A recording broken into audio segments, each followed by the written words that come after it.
اللہ اس عورت کی نماز قبول نہیں کرتا جو بالغ ہونے کے بعد بھی پردہ نہیں کرتی۔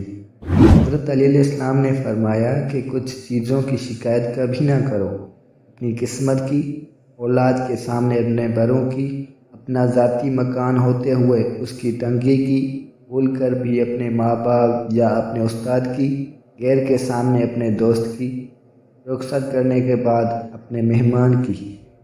خاموشی ایک عظیم نعمت ہے، خاص طور پہ اس وقت جب اختلافات زیادہ ہوں، آوازیں بلند ہوں، علم کی کمی ہو اور دلیل کی کوئی اوقات نہ ہو۔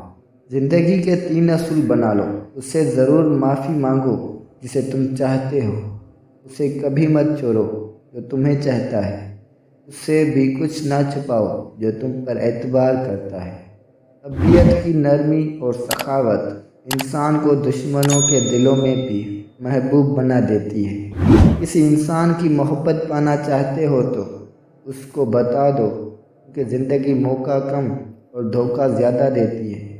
حضرت علی علیہ السلام نے فرمایا، ایسے شخص کو کبھی مت گنوانا جس کے دل میں تمہارے لیے محبت، فکر، عزت اور چاہت ہو۔